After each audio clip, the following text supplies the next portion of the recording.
Well, howdy, friends and floorheads, and welcome back to Eternal Lies. As our heroes attempt to finally put an end to the Los Angeles branch of the cult of the Thing with a Thousand Mouths, our heroes have split the party and spread out. Alice is leading two cars full of cultists in a wild goose chase across Pasadena. Doc Adrian is parked outside the mansion, which serves as a cult headquarters, while another car is burning merrily nearby. And inside the mansion, James and Sal are closing in on the very heart of the cult, where a monstrous mouth lies at the center of an ongoing orgy. Meanwhile, we see a boy, perhaps 10 years old, lying in a hospital bed. He's unconscious but breathing slowly. His skinny arms show the scars of old wounds, and there are many injection marks, old and new, on his skin. A saline drip hangs over his bed, the tubes disappearing beneath his bed sheets. We see a 30-something man in a doctor's coat taking the boy's pulse at his wrist, feeling his forehead for fever. The doctor's pomaded black hair gleams brightly in the afternoon sun coming through the windows as he writes notes on the patient's chart. A voice from the doorway says, "Anything?"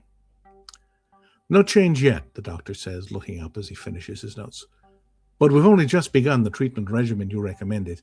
I have high hopes that we will see improvement soon, and then we can see to your son's recovery." The finely dressed man in the doorway dabs at his forehead with a handkerchief, then simply nods and leaves the room, closing the door behind him. The doctor checks his watch, notes down the time, then steps over and puts his hand over the boy's face. His fingers and thumbs spread to cover his face from chin to forehead. And he clears his throat and begins to recite, maybe chant is a better word, a long series of guttural words that are surely not in any human language. We'll be right back.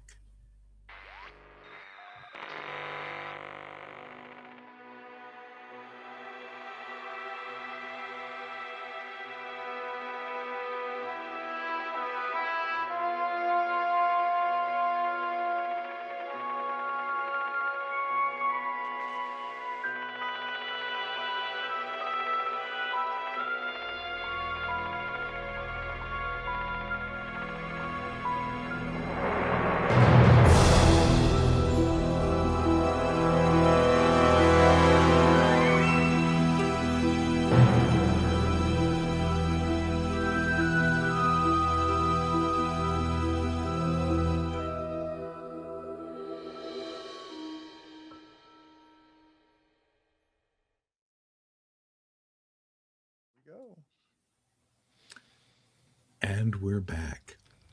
So, due to a variety of exciting technical difficulties, we lost the end of the last episode. And those of you who weren't here in person may have missed the dramatic ending that we had. So, James and Sal had made their way inside the cult leader's mansion and slipped downstairs, finding a secret chamber. And as they entered it, they could hear footsteps on the stairs behind them. So someone, possibly Captain Walker, the cult leader's main bodyguard and defense specialist, is somewhere behind them. Inside the room, it's a tiled room with lots of low benches and settees and chaises longues. And the whole room slopes up a little bit to a hole in the center. And flowing out of that hole is a slow but steady stream of this yellowish, orangish liquid that's sort of sliding down these grooves cut in the floor to little glass tumblers on the side where it's apparently being collected. And we see in that room maybe a dozen or so men and women engaged in a variety of sexual activities. Seemingly unaware or uncaring that these new intruders have shown up. And there was a point where you saw a towel kind of draped over the edge of the lip, and then at one point the towel moved and revealed that it was actually some kind of enormous tongue, and it slowly licked its way along the body of a woman laying next to it, alive. She sort of moans in pleasure as it leaves a trail of this iridescent orange saliva behind it. And I think I'm going to need James and Sal to make me stability I tests. can see that happening. I think This Craig's is going to make a, one first. I need to I make mean, a stability fair. test. I'm so glad I'm not in this room. I need a stability test. Your target number is going to be 4, and it will be a 2-point loss if you fail. I'm just going to go for it. Alrighty. Sal is good. Why am I struggling? Here we go. Why are you struggling, Craig? Damn it. All Is right. it 2? 2 points of stability.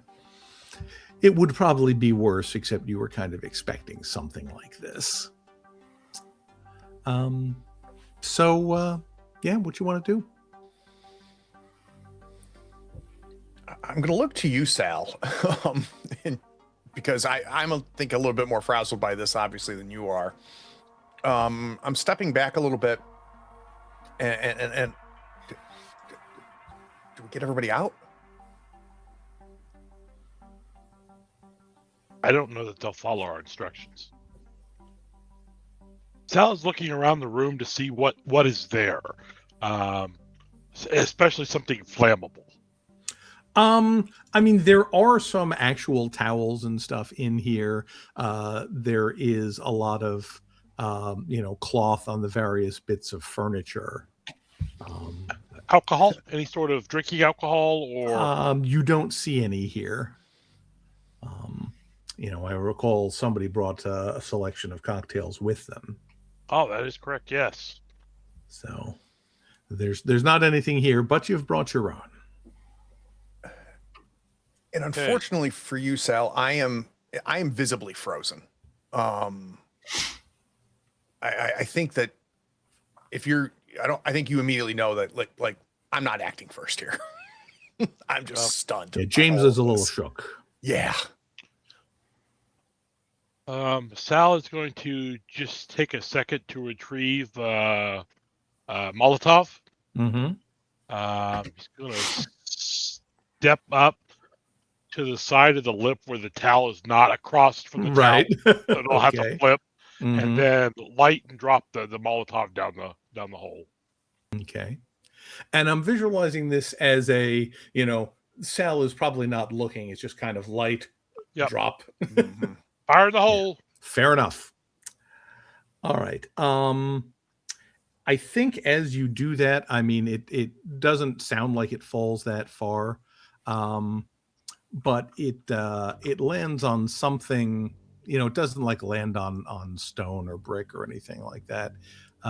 It seems to land on something a little bit soft, spongy. Yes, and actually, because perhaps of that sponginess, you don't hear the glass break. Shoot it, for Christ's sake. That's exactly what he's going to do. He's going to he's going to suck it up. He's going to have to look to see where he's shooting. Yes, he is. And then, he'll suck it up and I don't know. I can't remember what he's got right now, but I think you did say you were bringing the Tommy gun. You also had a 45, if I recall. Okay. In that case, we're going to Tommy gun the thing. All right. Fair enough. Yeah. So you look down and see more or less what you were expecting. This massive mouth filling up the entire width of the hole. And you can see that it's, periodically, coughing up this orangish yellow liquid, which is gradually being thawed out and harvested. But that is unfortunately going to be another stability test since you're looking the thing in the face. I will. It's also going to be target number 4. Okay, I'm going to make a spend. Okay. Let's see. I'm going to spend 2 points because I can't afford to freeze up. So, fair enough. I think you got this, Sal. So, and then test. All right. Yep. You've, again, you kind of knew what was coming. So you brace yourself for a second and then, head over. You see the mouth gnashing in there. Go ahead. Actually, In this case, I'm not going to make you make a firearms test, because well, no, you'll need to hit the bottle. So yeah, I will. Yeah. Your target number is only 3. Not quite a fish in a barrel, but Right. We'll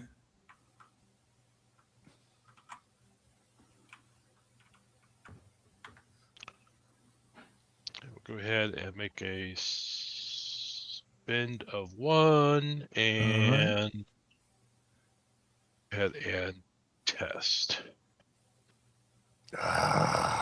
2. All right. Well, the good news is you are still going to hit the mouth, since there's nowhere else for the bullets to go. So you can roll me a d6 plus 1 for that damage.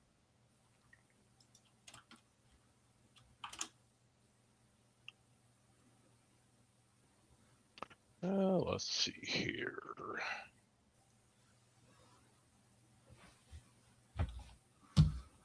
Okay. All right.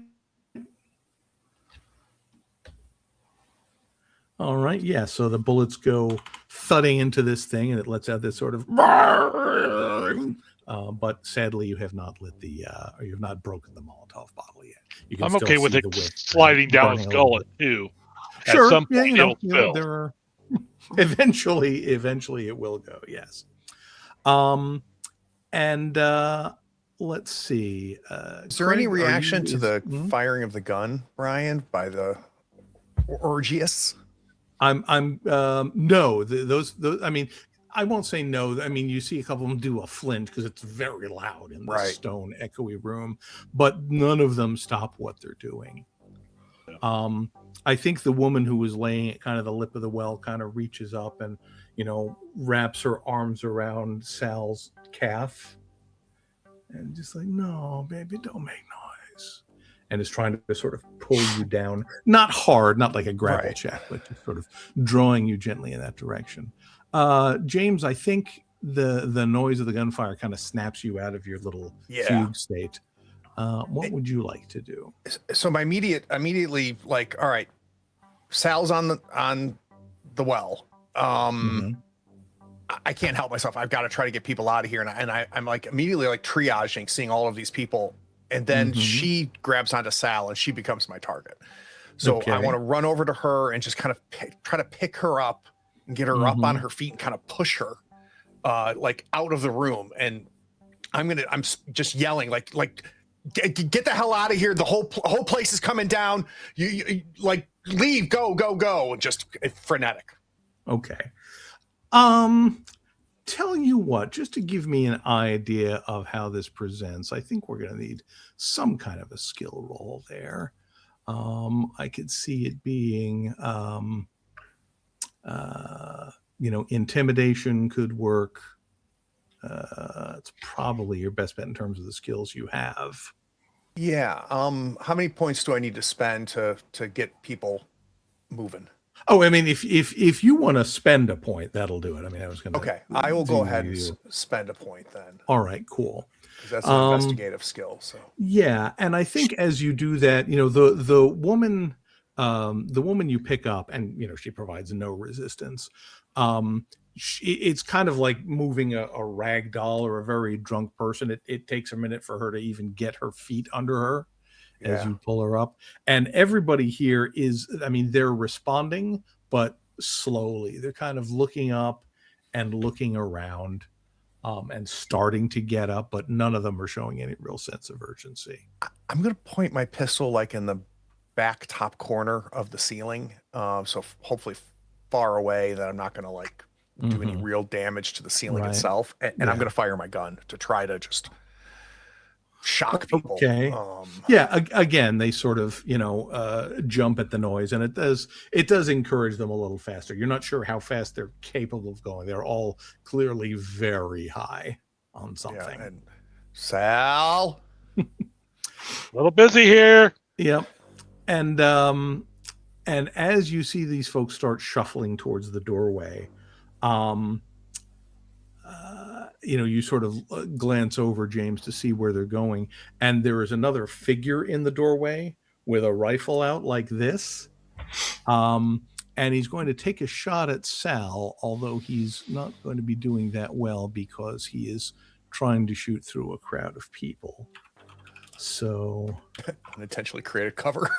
yeah, exactly. I'm just going to do that as a straight roll. He normally has a plus on there. So all right, that is going to hit. Oh no. So Sal, that's going to be 5 damage to you. Okay. And I think as that happens, we're going to cut away to outside the mansion, where Doc is sort of in the parked car, looking at this other vehicle near the house that is burning. No one has yet come out to investigate it. They're clearly aware of it, but they're obviously sort of holding their positions. And then as you start seeing smoke from inside the walls, you've seen the guards kind of, move away from the gate to deal with whatever that is. There are sirens in the distance. They're not especially close at this point. Is there anything you want to do, or are you just content to hold position in the car? Is there anything Doc could think of to get through the gate? Because they are still closed. Yeah. I mean, it's clearly locked. It's too close together to slip through. You'd have to climb either the gate or the surrounding wall. Mm-hmm. Unless you wanted to ram the car through the gate. I'm not an Alice, unfortunately. What I was going to say, what would Alice do? Alice would do it better than Doc could. WWAD. Yes.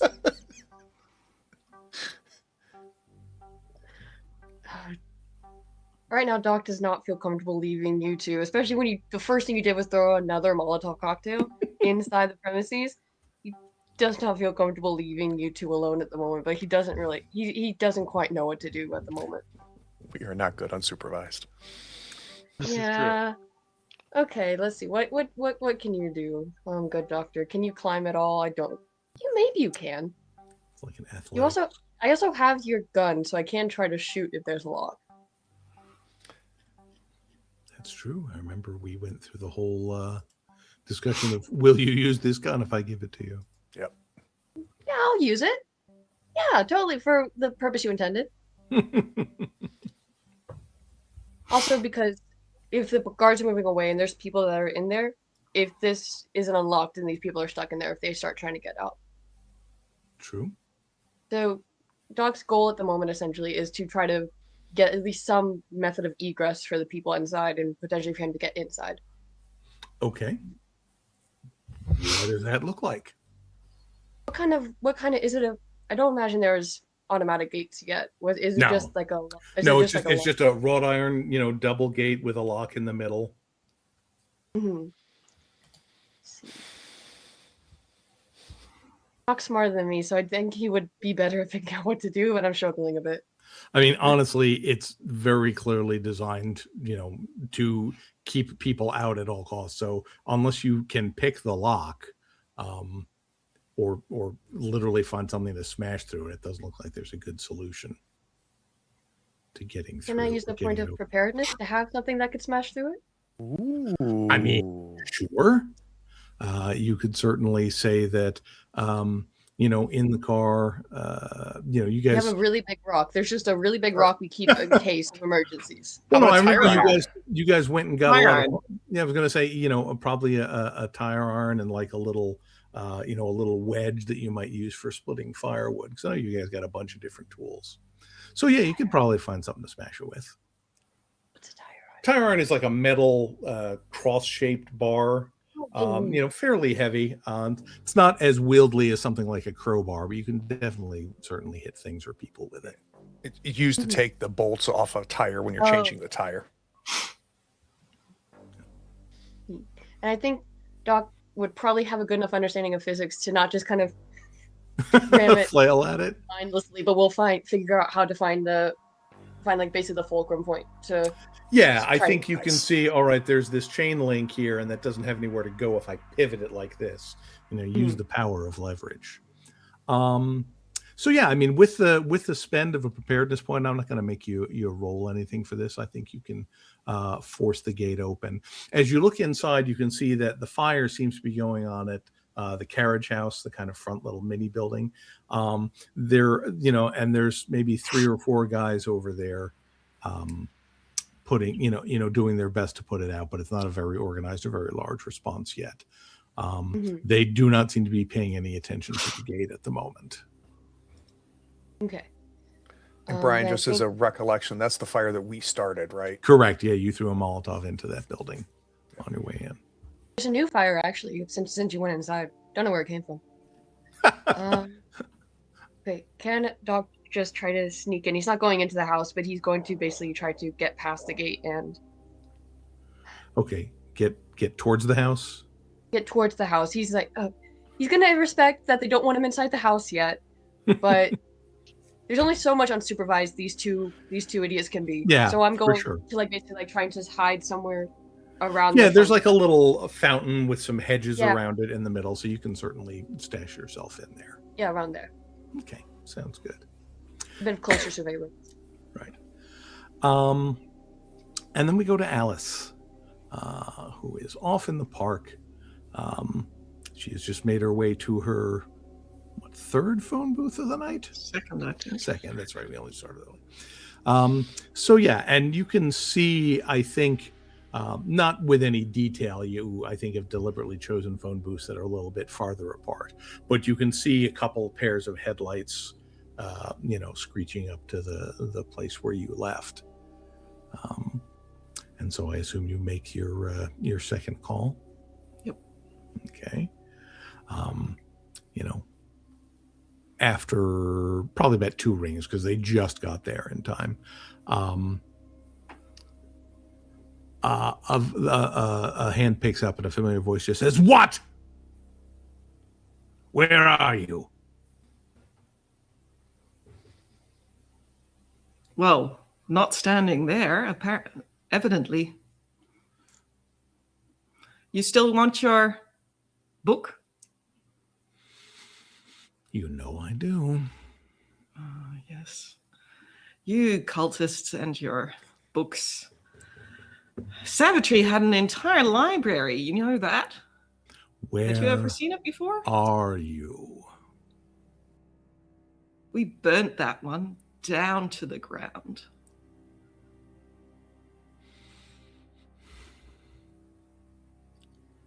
What do you want?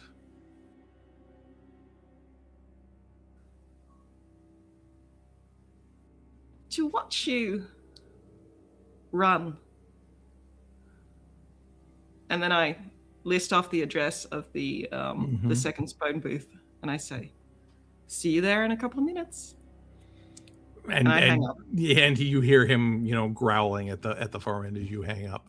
And then I'm gonna run to the car and head to my. Well, it's funny you say Yeah. that. So you sort of hang up the phone, you sort of turn around, and plastered up against the opposite side of the glass door, like standing so his way to block it from opening, is a homeless man, you would wager, a hobo in the language of the day, sort of graying hair, once straight but now all kind of frizzled out in some kind of old army surplus greatcoat or something, just kind of plastered up against the door and grinning at you.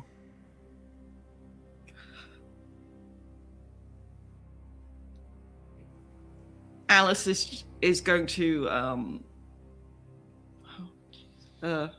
she lets out a little bit of Mm-hmm. and then, "Oh my God, sir, you startled me." Nah. How are those teeth? You need They're a not- dentist? They're not good. No, they're not good. They're not Yeah. good. Could you let me out a minute? I have had some dentistry education. And what's more, and I open up my my big handbag / medical handbag, rummage around in it, I take out a small bottle.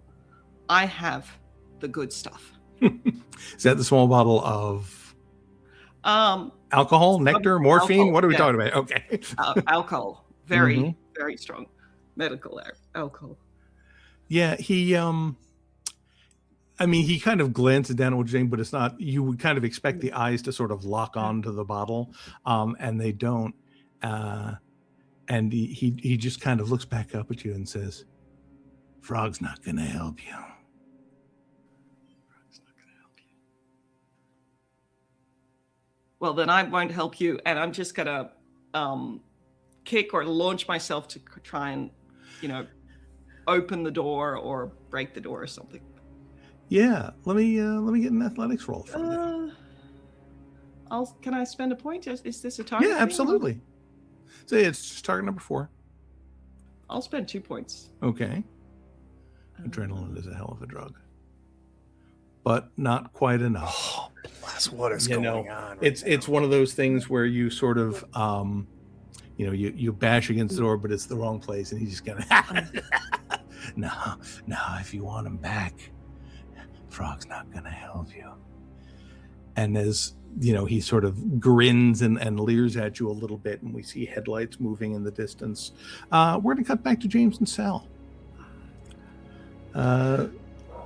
Sal, this fella in the doorway has just put a round through your shoulder. Didn't hit anything important, but there is a fair bit of blood. And you've got the mouth kind of thrashing below you with some bullets in it. Doesn't look significantly hurt as far as you can tell, but It's a mouth. Yeah, I mean. yeah, exactly. I'm not a dentist. That's true. Well done. Where's Naomi? Where's Alice when we need her?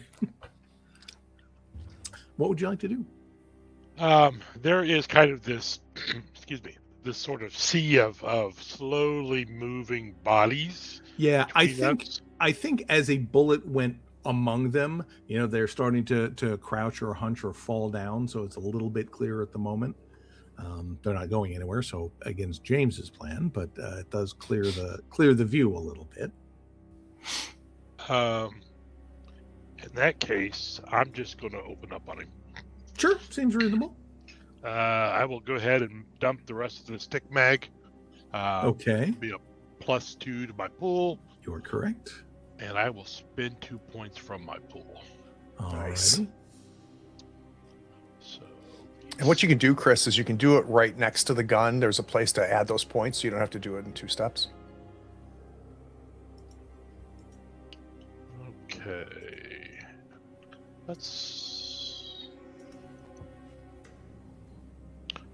Well, you were for sure going to hit him. And you hit him pretty good. Nice. Yeah, so basically you're looking down the thing, there's a shot, and as folks start cower, you just sort of bring the Tommy gun around, and we see the classic, a couple rounds going into the wall, then the door frame, then across him, then up into the, around the Yep. thing. And he Walk sort it of through. dodges back around the corner, but you got a square hit on him. There we are. I know I had his health written down somewhere. So he is ducked out of sight for the moment. Okay. James, how about you? I was going to go after him. Mm-hmm. I see him taken out, and it's just immediately I'm ducking. Well, no, down. you don't think he was taken out. Well, He got hit, but he dodged. He's no longer visible. But oh, I'm sorry, I misunderstood. I yeah, felt like no, fell. he is wounded, but he is not down. Obviously, like the gunshot sounds like they're going right past my ear, so I immediately I duck down. Right. Look back, see Sal, you're functioning, so obviously the gun didn't take you out. I'm gonna run up to you and give me one of them and get the hell out of here. I will remind you, Craig, because it's been a couple weeks, that you do have some dynamite in your backpack. I couldn't remember if I did Yes, or not. you had very specifically packed that for just this. All thing. right, that helps. So as I duck down, I come back up, I reach into my like pack, and I pull out the dynamite, and I kind of put it in front of your face, Sal, and not say anything, but like what's happening next. And I pull out my Zippo, and I'm giving you the "you better run" look. Okay. Okay.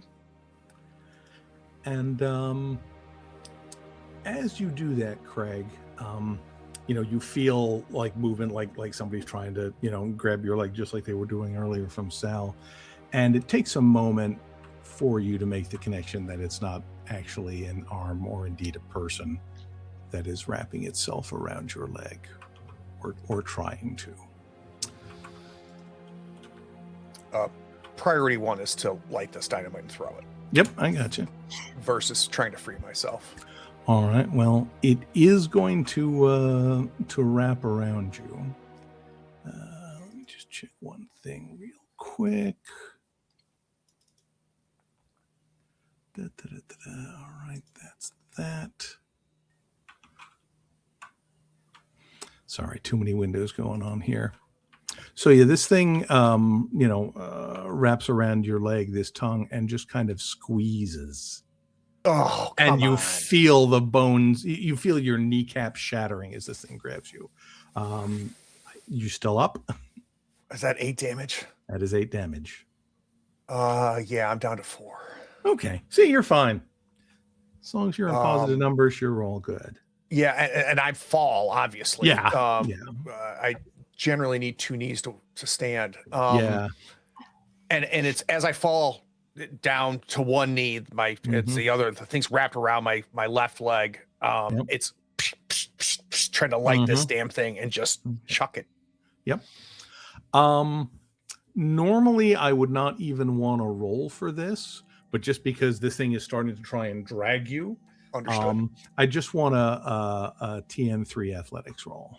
Okay. I am going to spend 3. You only need to spend 2. Spend 2. Okay, yeah, right. Exactly. 2. All right. So yeah, you go back to your and just kind of light it up and just kind of boop it over the lip of the well. Sal, your response? Sal is going to just tackle James to get him out of the blast as well. Okay. I know it's going to hurt him, but catching a face full of exploding well may be more damaging. True, reasonable. So I'm going to, try to take him so we're both prone. Yeah, I think you're going to need to make an opposed athletics roll with the tongue to pull him free. Okay. A line I have not heard in a role-playing game. No, it's one of those. So this roll is going to set your target number. God damn it. Ooh, this thing is so strong. So your TN is 7. Oh, Okay. Sal. I am going to go ahead and spend everything that I've got left. Woof. God bless you. Not going to let him go. Ah! My dice are cursed today. No, man, it's not been. So you kind of, put your arms under his arms and start pulling away, and you're pulling pretty well, and then James just lets out this scream because this thing has itself sort of knotted around the ankle of his broken leg. Yeah, the point, Brian, I wasn't dragging him. I'm hitting him like a football tackle to knock him prone. I understand. Okay, I misunderstood the objective there. That's on me. All right, you can get those athletics points back then because if you're not trying to pull him free, you're just trying to pull him down. You don't even need to roll for that. We'll wait for Brian to come back. Brian's internet, unfortunately, has been struggling. Good Lord, Chris, with the rolls. It's a carryover from last night's Traveler game. Oh, did you play Traveler? Yeah. So, Adrian, I know I gave you a gun, but it was a gun we purchased, right? I still have my gun. Is that correct? Is that what you remember? Okay. I'm just going to, when Brian comes back, I'm just going to start firing at this tongue.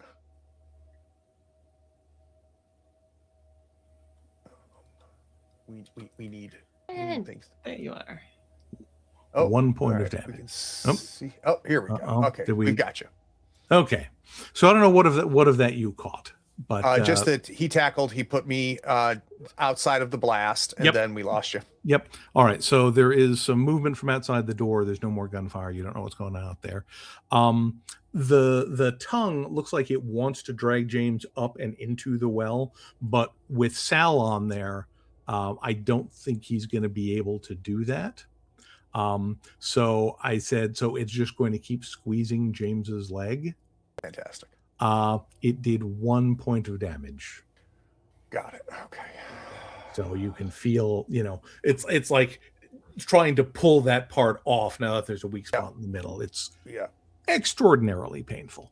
Yeah, if it's okay, and it doesn't mean I have time to do the action, but my next intent is to get my pistol out. Sure. And I'm going to start shooting at this tongue. So you let me know if and when that can happen. All right. I will certainly do that. Doc, would you make me get my nomenclature right for what the skill is in this game? Actually, you have, I think, a pretty good stash of sense trouble. So I don't think you're going to need to roll for this. There is very distantly. Oh, what was that, Mac? It is still a general feat if you do want me to roll for it. No, that's fine. That's fine. You're good. There is from somewhere in/under the house some very faint gunfire. It's rapid and there's multiple different weapons going on, but it is rather faint.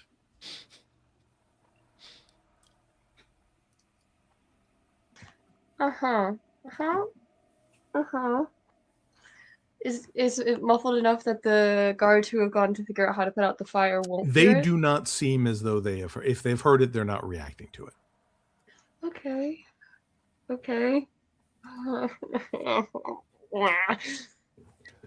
What are you two doing in there? Have gun, will shoot. Yeah. I mean, can you really be surprised? No. I wish I was. I wish I had been surprised. Okay. Adrian is at least smart enough to not go into the middle of a gunfight. That doesn't mean he's smart enough to not go into the house. Okay. So he's just been inching every few times. Like, all right, there's fire. Great, going in the gate. There's gunfire. Going in the house. Eventually, All right. He'll inform his way to you two and see what's happened. But he's just slowly like, okay, and tries to just very quietly get through the doors in. Yeah, I think you get to the front door. It's actually slightly ajar. Mm-hmm. So you can push your way in. I don't think you ever saw this part of the house the last time you were here. I thought it was the main foyer. Yeah, it is. Oh, that's right. You did group in that one way. So yeah, you're back in that same form, and you can see that there's the big circular stairway going up, and there are under that some side doors. One of those doors is open, and that sounds like where the gunfire is coming from. Mm-hmm. And does it look like there's anybody visible right now? I think you might see a maid kind of sticking her head around the wall, just kind of looking quizzically at the sounds. And she sort of sees you, but doesn't seem like she's sure how to react. Hi. Hello. Don't go in there. Don't. No. And she shakes her head vigorously no, and turns around and goes the other way. And he's just waiting on retrieval at this point. Essentially, she's gone from surveillance to retrieval. As soon as these two show their face, he's getting them out. All right, so you're holding position up here in the foyer. Yep. All right. So Alice, this guy is saying a lot of weird things.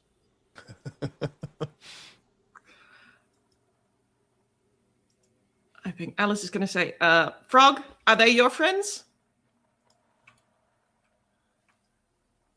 He honestly doesn't look like, if he's heard your question, he's not really reacting to it. Says, only way to get him back is to get him out of the ground. Oh, geez, whatever. I'm going to turn around and pick up the phone, and I am calling, the equivalent of 911 from that So time. you're calling the I'm calling the operator, police. basically. No, okay. No, I'm not calling the police.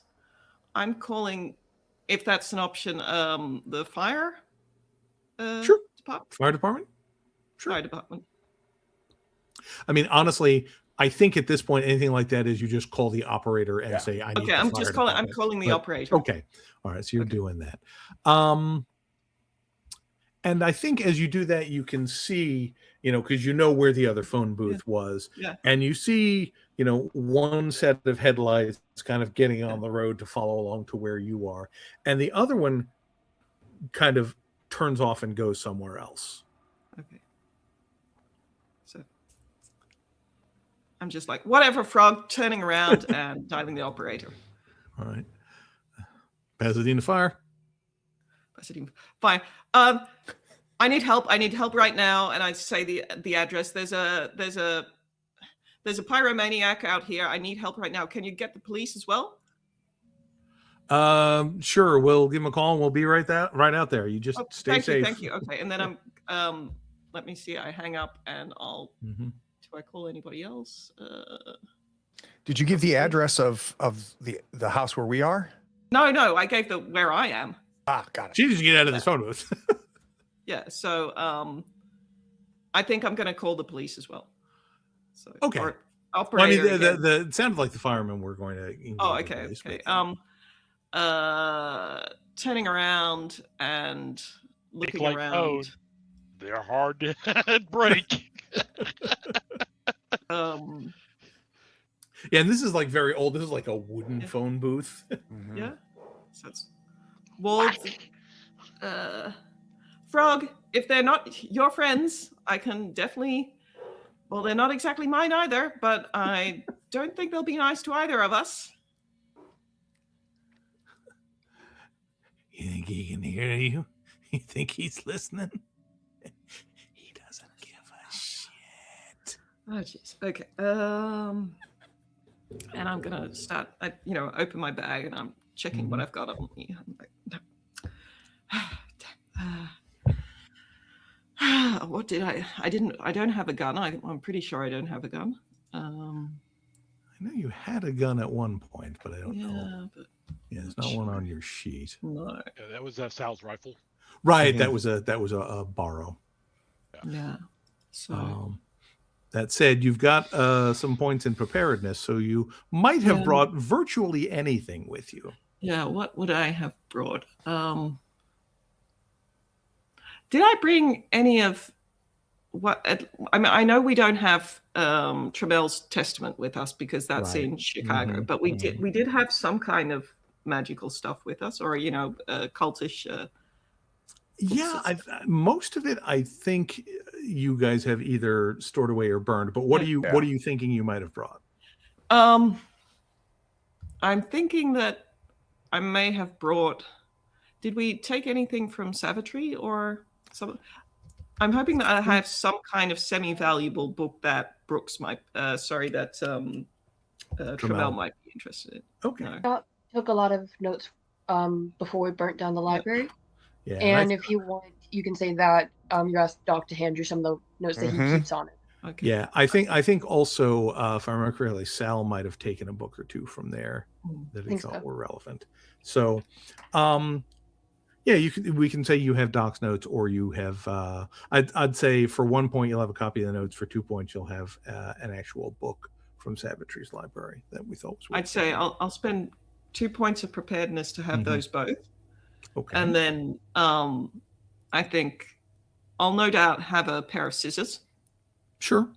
And the pointy ones. Mm-hmm. So that's a safety scissors.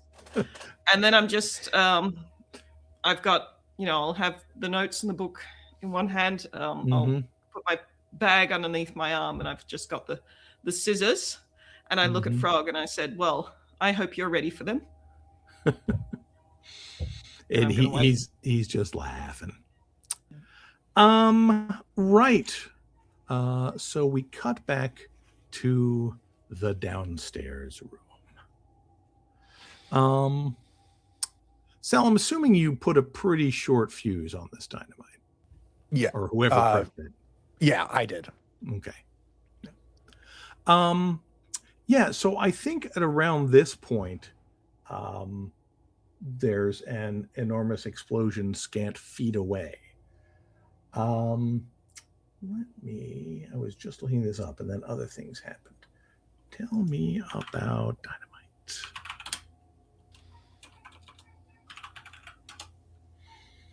Make sure you look up the section about throwing it in a mouth. That's Yes, yeah. a couple pages later. Very detailed rules here. Okay, this is bundle of dynamite. Well, it is point blank, it being the mouth. I would say you guys are probably close. Yeah.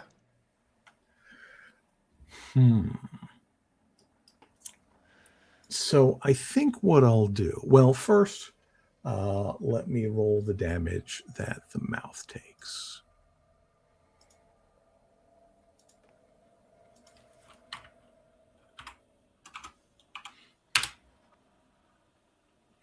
Okay. 12 damage that can't feel good. No.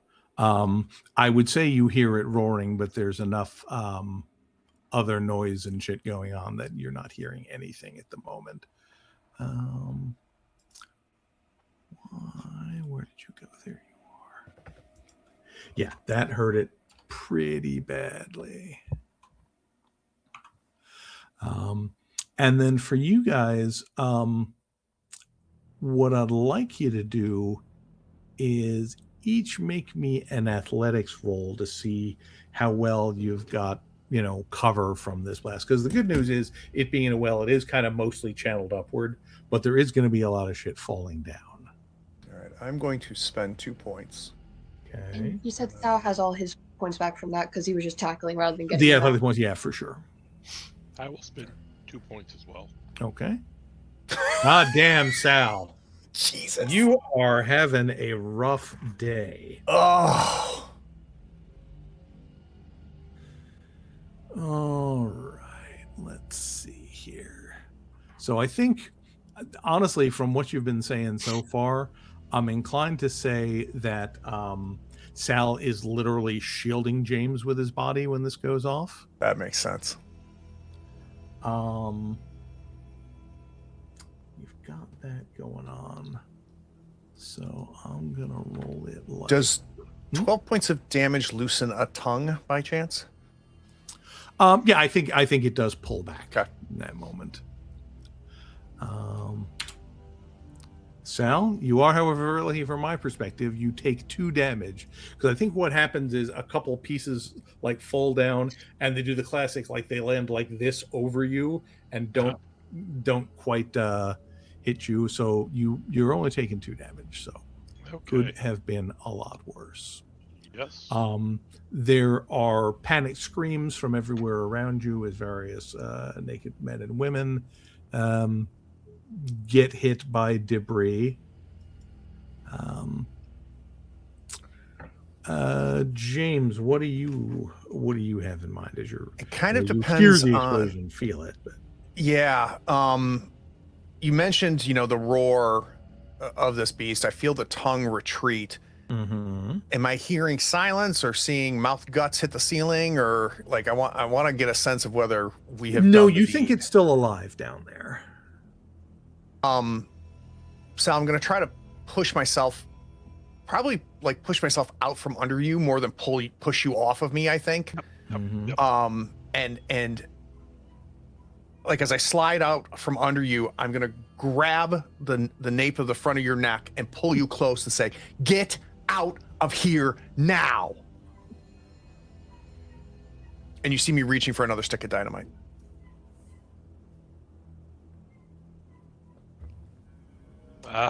Sal is going to first kind of wince at the grabbing of the nape because he just had debris fall on him. Mm-hmm. He's not going to say, and he's not going to say anything. He's going to glance to the door as he pulls his 45, Mm-hmm. and he's going to, if he can see Chuckles, Cap Walker, with he will engage him again. Okay, you do not see him at this moment. Okay, I will take a step down the kind of the slope though. Okay, heading towards the door. maybe sort of, kind of off to the kind of a. Okay, kind of slicing the pie, sort of thing. Yeah, yeah. Okay, all right, I got you. James, we are back to you. Light and throw again. Okay. I'm on my back, Mm-hmm. and this is going to have to be a toss. Yep. I'm not going to be able to drop it this time. Yep. I'm still going to call it a target number 4. Okay. You know what? 3. You're not being thrown around right now. All right. Again, I'm spending 2. Okay, so that happens. Oh, Thank God. All right. Upstairs, Doc. You've heard like the smattering of gunfire, and as you got in there, and then shortly after you posted up there, there's an explosion that sounds dangerously close to where you are. I mean, the whole room you're in shakes a little bit. Boys will be boys. You know how they are.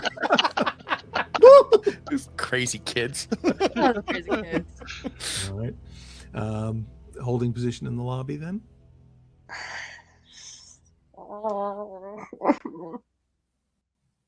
One more time. He's holding his position Okay. one more time. The next noise that happens, he's running towards it. Okay. There's no judgment here. I'm just trying to find out. That's all. There's judgment from me.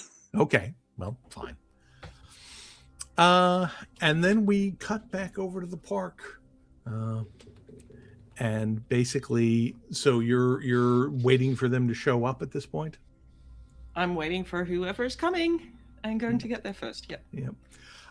Just- And I think as you see the car pull up, the headlights shining out over onto the phone booth. I think your unhoused friend just kind of gives you one last little and shuffles off away.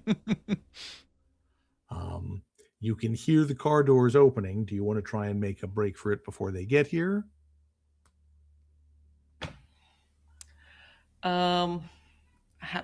How likely is it that they can probably already see me in the? Can they already see me in the? I mean, you're in the headlights, and I think they would. Yeah. They'll know there's someone in the phone booth for sure. Okay. How far away is it? I mean, I'd have to get out. I mean, It's not just really- you only need maybe 20 feet to get out of the headlights, and after that, neither you nor they have any idea where you're going. I mean, you know where you're parked. Unfortunately, you're parked not right here. near where Not the- where- Oh, that's right. You were walking between. Yeah. Okay. So where's my car then? Probably. Probably north end of the park where you were planning to finish up. Yeah. I think there's a moment of like when Frog shuffles off. It's like Mhm. I was ready to make a stand, and then I'm like, fuck it. I just kick the door open and I start running towards where the car is. I mean, reasonable. But scissor and very, very, You're running with Doing- scissors, Alice. I'm running with the scissors out, pointy side up, bag underneath the butt, and I can imagine I'm kind of, one or two loose pages may be falling Sure, out. flutter away. Yeah, I flutter think out. that's entirely But appropriate. and I'm just running. Yeah. Okay. Alice, let me do this. Let me have you make a fleeing roll. Nice. Oh, yeah. Your target number is 5. They can't see you that well, but there are 5 of them. Well, I'm spending 4 points. Well, There we go. then you are going to low. Yeah, I think Alice is, she just kicks the door open and she is running, and it's dark and Mhm. it's, it's in a park and it's uneven, but Alice has run in Yes, wooded areas in the past and Argentina. in way worse circumstances. So she's just like determined. Okay. Yeah. Right. So, I mean, you definitely get away from the immediate pursuit of those guys. I think you hear one of the voice shouting, "You get him, you get her." Yeah. So it sounds like they're splitting up. So you've got a good head start on them for sure as you start making your way north. Yeah, no, I'm just gonna run flat out towards the car. Not, I may be losing a couple of notes, but it's dark, and while I'm running, I just, like this, I nearly point my eye out, and I just, kind of flip it around. It's like, Yep. God damn it, Alice, what are you doing? But I've still got now. Instead of holding it like this, I'm holding it downwards. Right, exactly. Yeah. And I'm listening. Do I hear sirens yet? I think you probably hear them in some distance, but not, Yeah. not. I think that's approaching here. James. So you're kind of sitting up on the floor of this thing. You light, you see Sal heading out. You light the dynamite. You toss it into the well. Is James making any effort to protect himself at this point, or? Yeah, I will definitely shield myself. Okay, So I'll roll so you to kind my of stomach. Pull behind one of these little stone benches or something. Yeah, well, or the rubble that TP Sal. Yeah, that's true. Yeah, okay. So you do that. But I have to drag myself. I can't move. Like my knee is shot.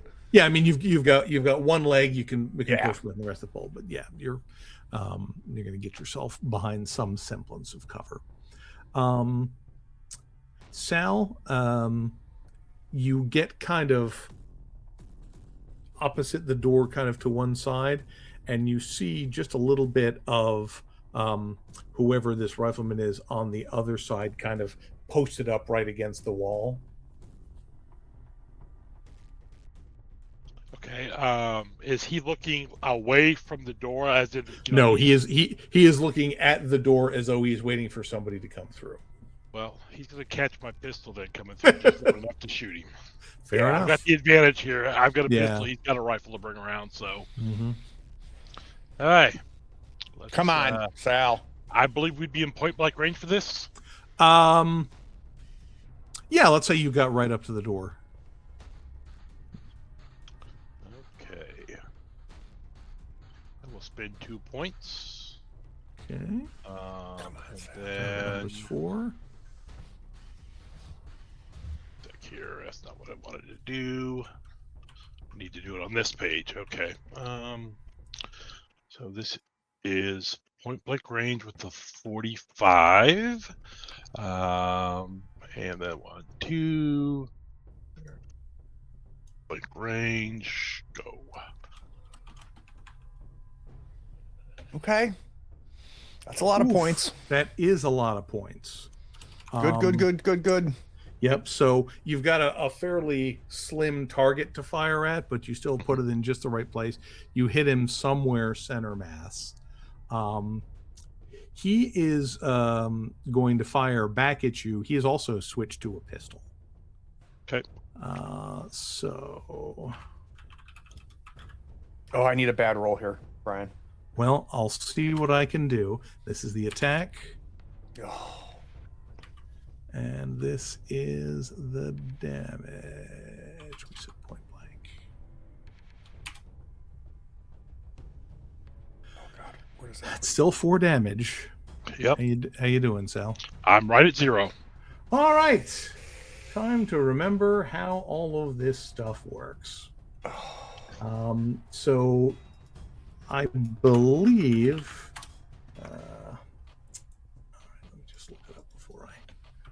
I believe I am officially hurt now. Yes. You think? Getting shot twice? Yeah, it'll do that. Come on, losing health. Yeah, if my pool is anywhere from 0 to 5, -5, I am hurt, but have suffered no permanent injury beyond a few superficial cuts and bruises. I cannot spend points on investigative abilities and increases difficulty numbers on all tests and contests, Yep. including opponents' hit thresholds by 1. There it is. All right. Yeah. So you are. So now, yes, you are actually hit, and bleeding significantly, but you're still up. Okay. Let's see. Then I think the dynamite goes off. So let's see. The mouth. Yeah, baby. The dynamite likes you guys tonight, or strongly dislikes the mouth. We're not sure. His tongue is sort of gross, so. Yes, you're not wrong. You're not wrong. And then for you, Craig, I think again you've got some cover. You're a little farther away than you were before. Just gonna make that a straight D6. Oof. Where does that put James? That puts me at -1, sir. So same situation as Sal. Yep, both of you are hurt with a capital H. I think part of another ceiling comes down and just for hits sure. me in my I mean these are those heavy clay tiles coming down at you. You still hear something bellowing and thrashing in the hole. Oh, come on. And I think that's probably a good time for us to take a brief intermission. All right. 10-minute break. We'll be right back. Alrighty. So, Alice, what is the plan? Are you just kind of serpentining your way up to where you left the car? I'm heading straight for the car. Okay. All right. So not even being avoided, just speed, because they don't know where you're going. Yeah. No, I'm just heading straight to the car, listening for around me, listening for sirens. Yeah. I think, let me ask the dice very quickly. Close. But yeah, I think they keep up with you for a little bit, and then you get the sense that they kind of give up because they don't know which way you're headed, and they were sort of fanning out farther and farther apart. And eventually you just hear them kind of call back and forth to each other and sound like they're heading back to the car. I keep on running to Yeah, you were able to get to your car with no further interruptions, other than you probably stumble a little bit in one place or another, and probably have a couple scratches here and there from, bushes and such. But you're fine. You've gotten to the car. I'm, I don't know. Do cars even lock at that time? In any case, if that's locked, I'm unlocking it. I just chuck everything onto the back seat. Yep. I think I can, there's probably a lantern out here so I can see that there's nobody close by. I just, jump in. I slam the door shut. Right. Start the engine, and I just, honk a couple of times, and then I peel out of it. So you're trying to attract their attention. I'm like, hey, miss me. And All right, noted. You headed anywhere in particular, or just away? I'm not heading towards where they're parked. I'm not entirely stupid, so I'm gonna head the other way, and then I'm gonna start driving to the mansion. Okay, so sort of taking. And I'm not sticking to the speed limits. I'm shocked. Yeah. So I'm just, I head where, let's say it would go to the right to their section. I'm heading to the left and then taking the first and straight route to the mansion. Got it. All right. Doc Adrian, there is a second explosion. It sounds and feels a bit more foundational. It's like the building is still definitely secure and safe, but if many more of those happen, that might not be the case.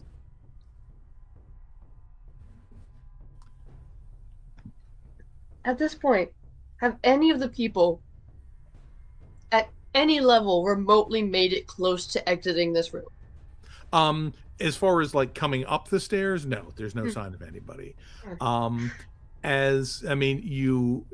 you probably see a couple more household staff kind of, shuffling to the upstairs rail in their pajamas, hearing the second explosion. It looks like they're starting to evacuate the house. Mm-hmm. It is likely at this point that the guys fighting the fire have heard those explosions. Yeah. Now the question is, are they the kind of people to run toward explosions? Are they like... They are, I'm afraid. Okay. Yeah, so you can hear some voices shouting in Spanish coming close to the door. Okay, I need to get these bozos out of here. He will try to, as he's moving forward, will try to very gently but assuredly usher the people in their pajamas towards the door, also kind of hopefully making it so it's more difficult for the guards to get in at the moment. They're kind of off, you sort of are seeing them at a distance there. It looks like they're heading out the back door. Oh, okay. So none of them are especially close. Mm-hmm.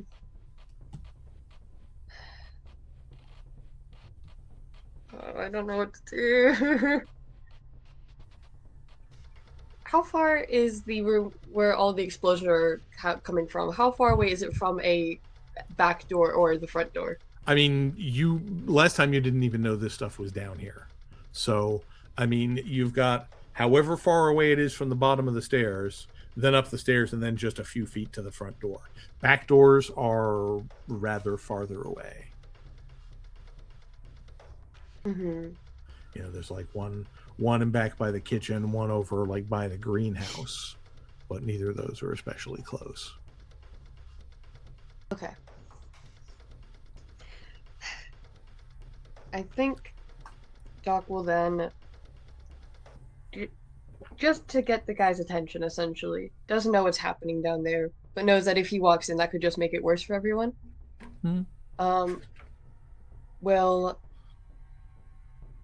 Will walk up, and with the gun that James gave him, we'll kind of basically just fire around, making sure there's no one around that would get hurt by it. Like, it's just some general direction with no specific target besides not a person. Right. To the no, hey guys, sorry, bad news. I'm in the house now.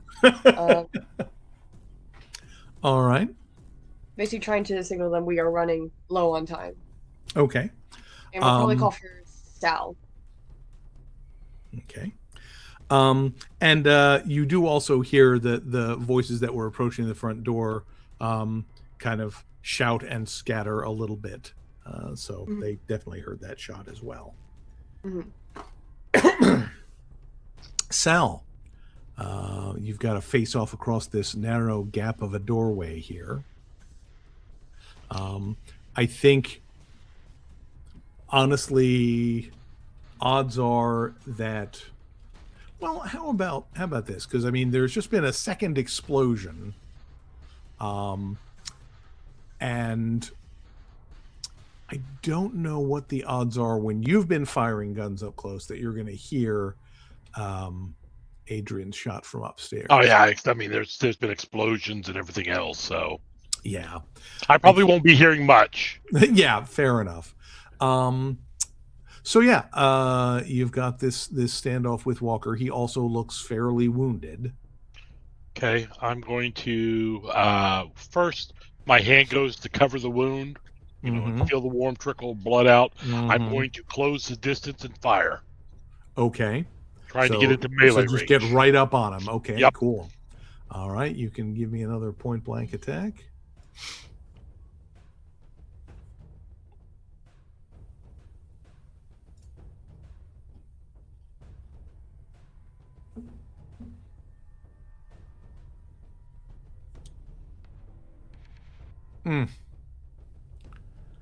Well, would have been a hell of a shot. I think it's a sort of thing where you kind of, dart across the door frame, just kind of, stick the gun in his gut, rather than doing anything fancy. And I think he just, almost as if he knew it was coming, kind of reaches up and just kind of parries your hand out of the way so it goes wide.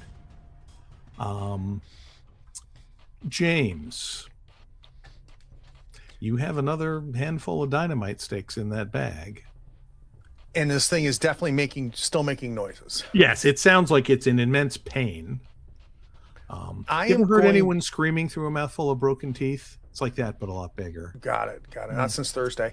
Okay. I'm going to army crawl to the edge of this thing. Right. Like enough's enough. And I am going to look down. I'm going to light that dynamite. I am going to drop it and try to get as much cover as I possibly can. But all right. This thing needs to go into its gullet. I'm not tossing. I'm not dropping. I am. Right. Okay. So I do need you to make me a stability roll. Yes, of course. Because you're staring this thing in the face, and the face is a bloody ruin at this point. Yep. That's a TN4. I will spend 1 point. Okay.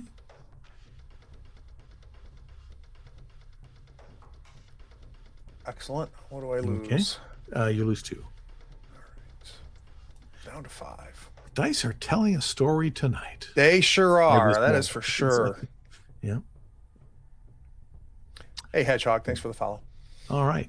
So, yeah, there's I think a momentary freeze up again for a second, and I think James kind of realizes after a moment, oh, I'm holding a lit stick of dynamite.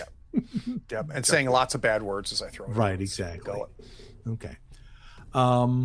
So yeah, you throw that down and roll back.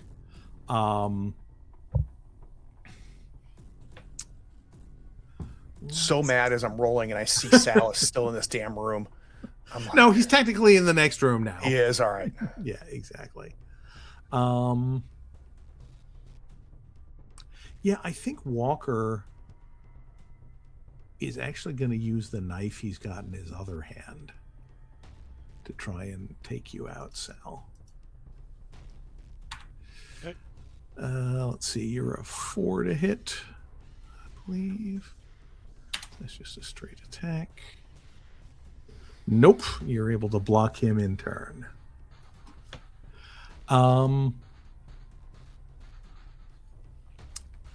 Alice, kindly make me a driving roll. It's TN4. You're being a bit reckless, but it's not that much traffic at this hour. I'll spend 2 points. All right.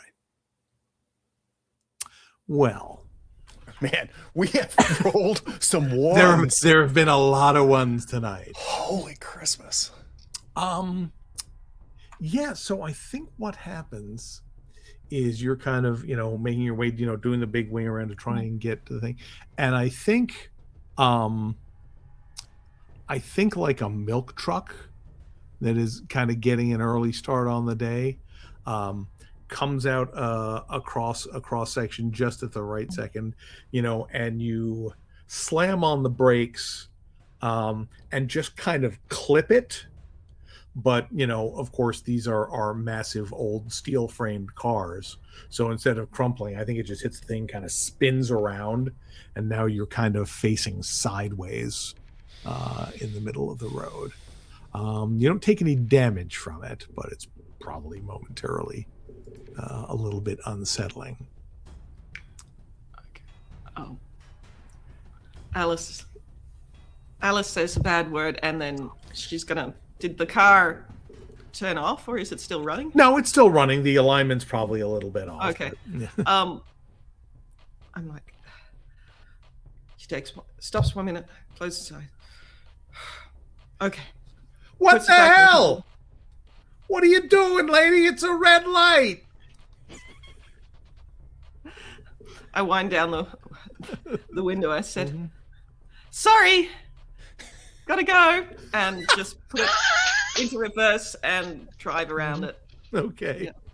Yeah. Slightly slower. Yeah, it's pulling a little bit to the right. You kind of have to overcompensate. But all right, you see a lot of very Italian gesticulations in your rearview mirror as you're driving And I'm like, away.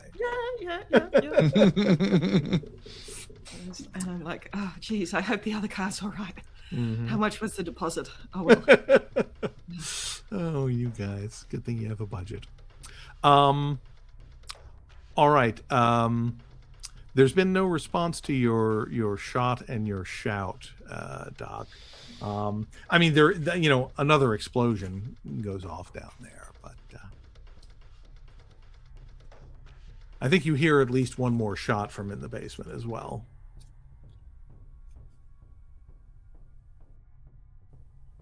Just hanging out? Having a grand old time, going to the beach. James is going to be very angry if I see you. James is always that's angry. A high priority, yeah. James is always angry. That's true.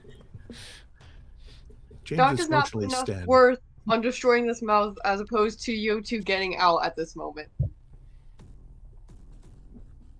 He won't go into the main room where the mouth is. You're going downstairs. He's going to the door and is screaming for Sal again. Okay. Well, I think you get down there and you see Sal and this tall, kind of wiry Hispanic guy grappling for dear life. Both of them are bleeding significantly.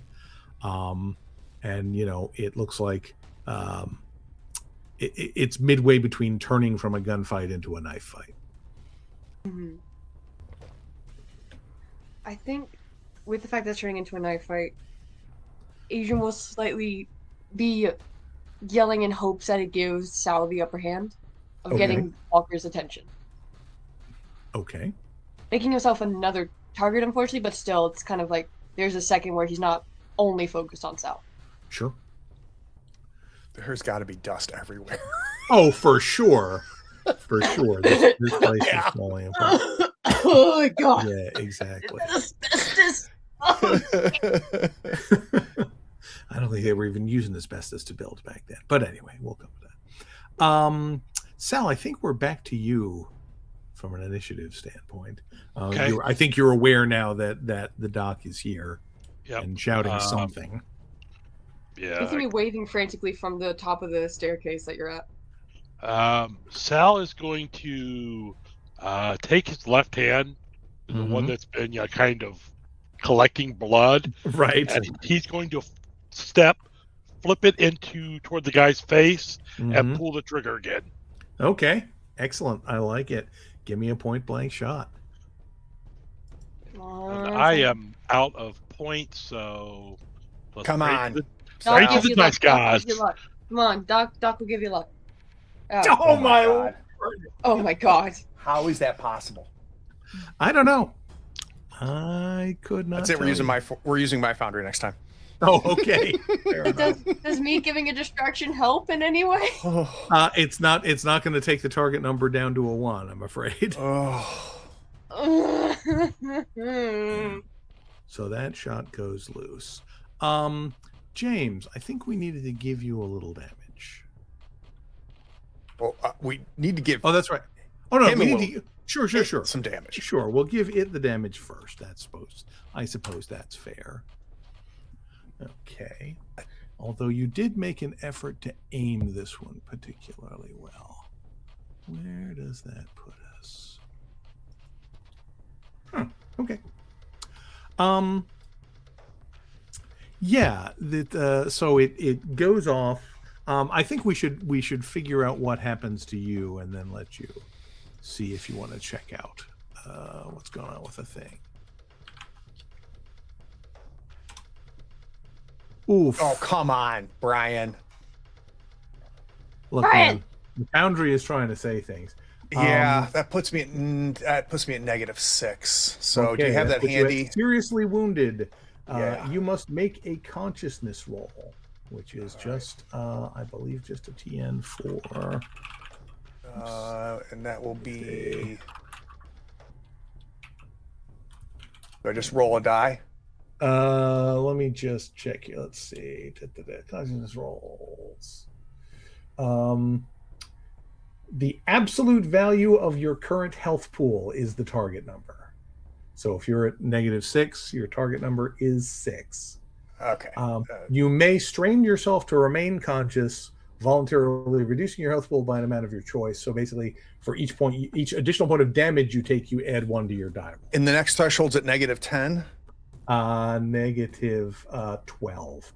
-12 is dead. Oh my goodness. All right. I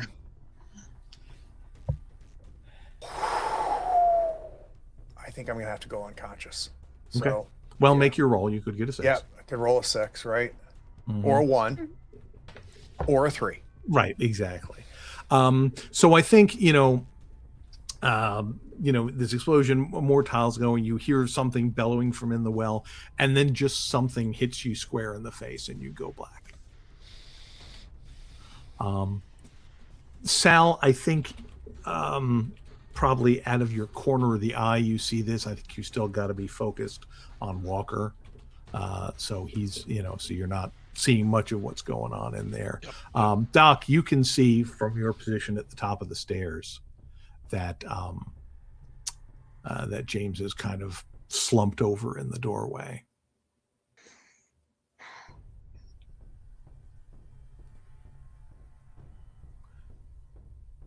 Good news is I won't see you now. That's true. He won't be angry for a while now. Okay, I'll wait until my turn. But yeah. No, it's your turn. That's why I'm asking you. Oh, sorry. Okay, great. That's great. That's wonderful. That's wonderful. That's wonderful.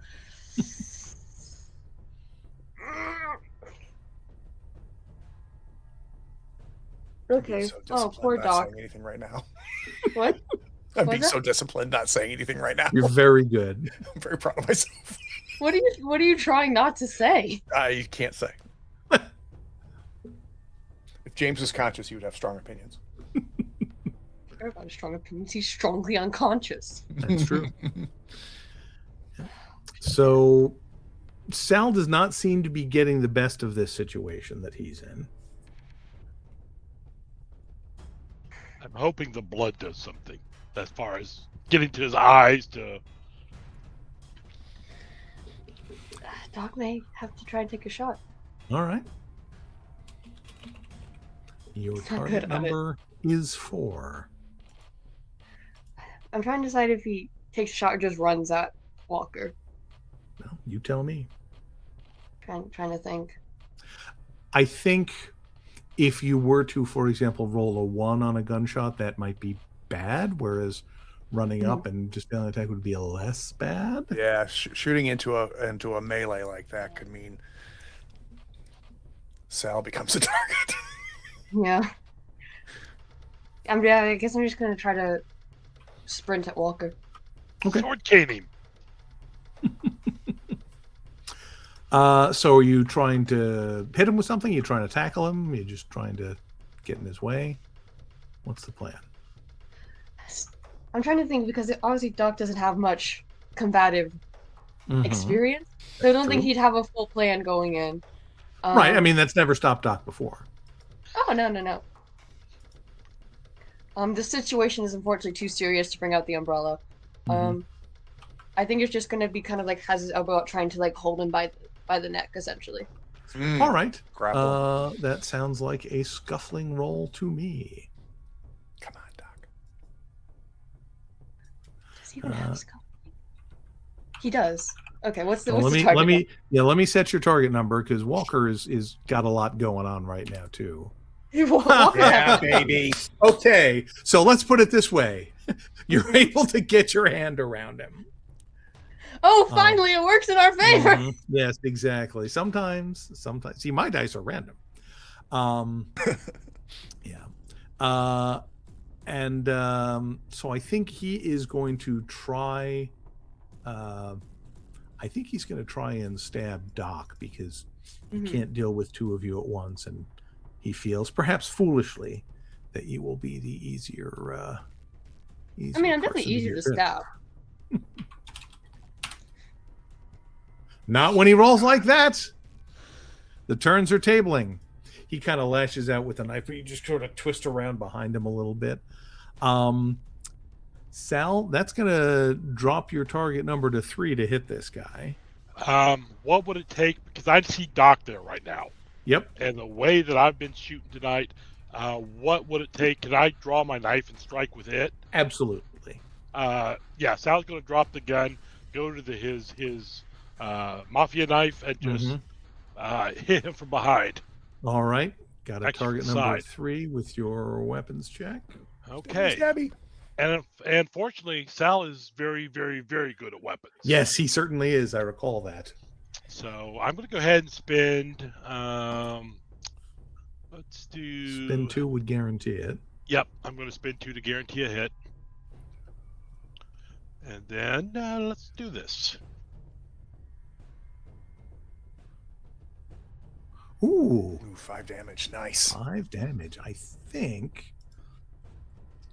Let me check here. Yes, that is enough to take it out. What does it look like? You know, you kind of get in position. Doc has pulled his attention away. He's kind of flailing around with his knife. And his is like a big marine, like K-bar knife kind of thing. Yeah. And then it's just, you know, he turns a bit. Sal draws his knife and just he takes it out like this, so points that way, and he takes and stabs it in the kidney on his, and then twists and yanks up. Oof. So you know, Doc, you're kind of holding on to this guy, and he's, you know, flailing at you with his knife, and then you see Sal just moves fast and does something you can't even really see out of your peripheral vision, and all of a sudden the guy you're holding kind of arches his back and slumps in your arms. Question on that. Mm-hmm. Wouldn't that mean I need to make a stability check? Because I have not actually aided in killing anyone at this point. That's a very good point. Yep. Why don't we Even as a say? distraction, I think it counts as Yeah, killing. no. That's you would absolutely. This is certainly the closest you've been to something like this. So my stability reference is right here. Let's see. You don't kill someone in a fight, but it's more like you witness a killing. I'm going to say this is a target number 4 for 2 stability. Okay. And it's...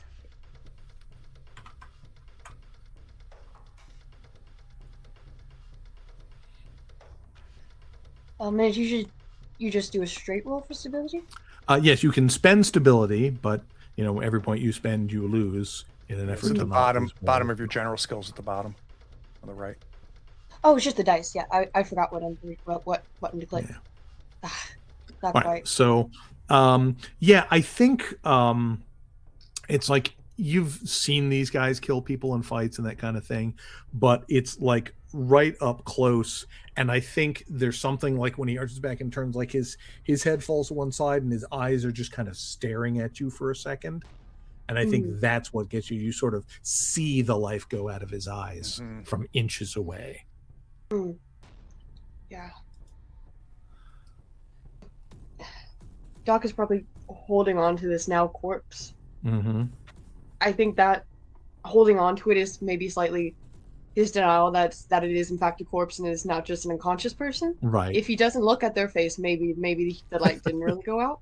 So he just looks at Sal and says, "Get James now, back door." I'm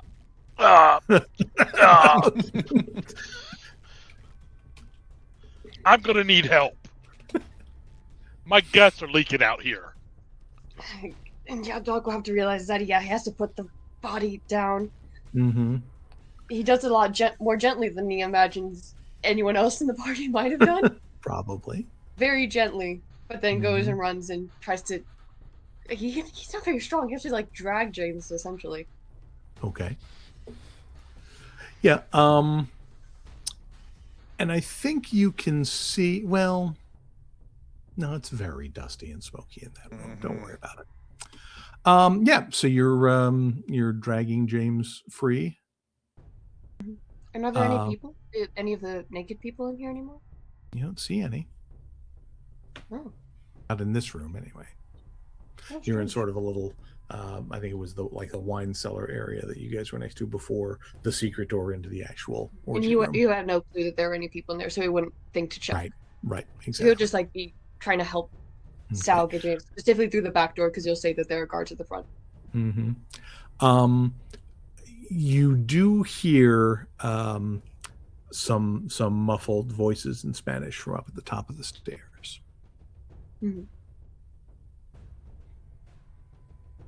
How quickly can first aid be done in combat? Normally, it can't be done in combat. It usually takes I think I give it a minute Mhm. which isn't too long.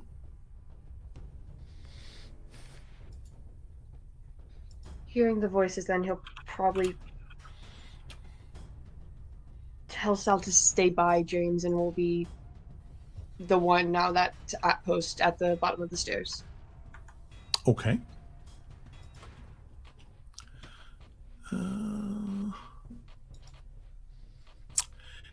All right.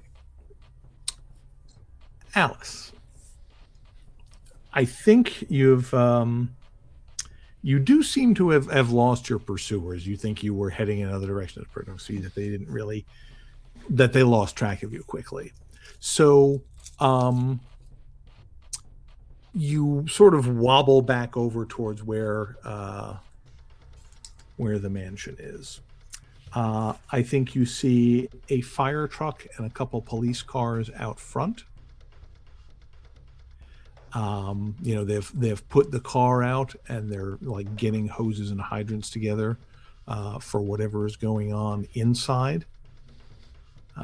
They're trying to put the carriage house out, and you can see that the police are kind of huddled on this side of the door. They have their guns out, and it looked like they were having some kind of huddled conversation about what to do next. This is what you see sort of as you're driving up to the area. So I can see that it's police who are in the entryway of the building, and well, they're kind of at the front gate. They haven't. Yeah, at the front gate area. Alice is, I think when she turned into the road along which the mansion is, she, slowed to a more normal pace, and she just drives by and is looking. Right. And hoping, the damaged side of the car is on the other side. So, sure. I don't see it. So she's, driving by, and she's going to drive to the end of the street, go around the corner, park. I will say that as you drive by, you do see the other car that you guys had with no one in it. Yeah. No. So that I spot that one. I'm going to drive around the corner, park, gather all our stuff out of this car, and move it to our other car. Okay. While looking at that and just okay, what to do. And I think that Alice is going to start getting another an improvised Molotov cocktail. All right, so we see Alice rummaging around in the backseat of the other car. She moves everything over. But trying to keep a low profile. She's got an eye on where the fire trucks are, where they're on the far side of the car. Yeah. Gotcha. Yeah, they seem to be paying a great deal of attention to what's going on inside.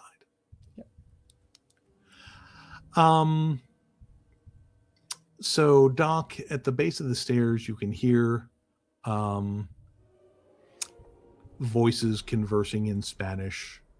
A little certainly excited and intense voices, but you can't make out what they're saying. No one seems inclined to come down the stairs at this point.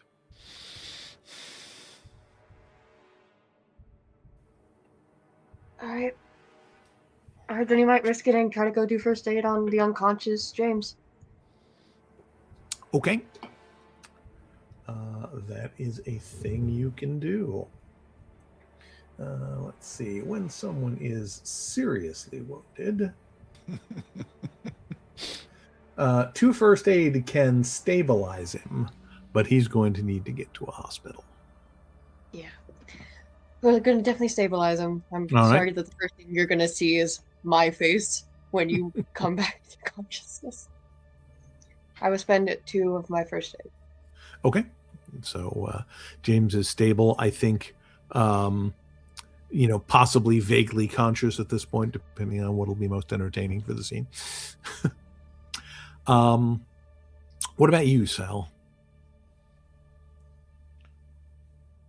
Sal's going to quickly sheath his knife, grab his pistol, and head back and try to. He was going to pick James up and carry him out, but since the doc is working on him, he will actually stop, reach down, grab the Tommy gun, right, and start bringing it back into battery. sure, replace the cylinder, mag, yep. and yeah. All right, sounds good. I have a question about how the compound is set up. Yep. Because there's the gate towards the front doors, etc., where there's the topiary and and the little fountain and everything. Yeah.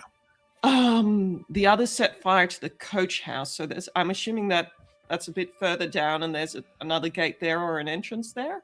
It's not another gate. There is another back entrance kind of on the other side of the property that, from what you've seen, usually remains locked. Okay, and is that near where the burning gatehouse is or something? It's nearer there, but you've still got some distance. Because I think what Alice wants to do is she wants to create a diversion to get the cops and the fire, from the entry to somewhere else. And I think that what she's going to do is she wants to send the damaged car burning into that gate she's going to find a brick somewhere, put it on the accelerator, something like that, to get them away from the entranceway, somewhere far enough away. I think it would be relatively easy for you to have the burning car kind of go by. Having it kind of turn to get to the gate is going to be tricky. Okay, then I think, I wanted that they look back and they see this car, and I need it to crash someplace. So sure. Yeah, well, I mean, it's a fairly hilly area, and it was pulling to the right, so it's gonna crash. So I'm gonna just set the car up like that to attract attention and crash into a neighbor's driveway. Oh yeah, that's always nice. Yeah. So I need them, just a car that goes by is like, oh, well, I need them to be like, oh shit, we need to deal with that. So, I'm going to select a neighbor's driveway somewhere and I'm setting everything up for that. All right. That sounds entirely reasonable. And I'm going to rig the, how do you say, the fuel tank. Oh God, Alice! Something, but I am checking her the car. I'm aiming it not at the main house, but I'm like, okay, there's probably nobody there, but I want a big fire. Yeah, okay. So I can spend points. So here's what I'm going to do. I'm going to have you just spend me a craft roll, a craft point to sort of, rig the whole driving thing and everything. I don't have. Yeah, no, I've got. Craft. I thought you did. Yeah. Yeah, I've got craft. I've got explosives. I've got. Yeah, driving. The explosives. I am going to need you to make me a roll to get the gas tank to go up. So. It's just going to be. It's going to be TN4. Yep. All right, that's good. What's the target for the TN4? I'll spend 3. Yeah, baby. Alrighty. Yep. I want something flashy. Yep, exactly. Yeah. Get a gas-soaked rag coming out of the gas can. Make sure it's long enough. Light it. Send it by. Put the brick on the accelerator. Yep. All right. So, are you doing this now, or are you waiting for a key moment? No, I think I mean, this is going to take some time to prepare. Sure. I can see things. Shit's really going down. I'm like, I need to get the police out of there. I need to get as much distraction somewhere else. Yeah. Yeah. So I'll leave it up to you when this actually happens. Okay. Gotcha. So that's going to happen. That's going to happen. I think those of you at the bottom of the stairs are close enough to the front door that you can hear there's some kind of raised voices conversation going on up above. It sounds like it's in English, but you can't really make out the details.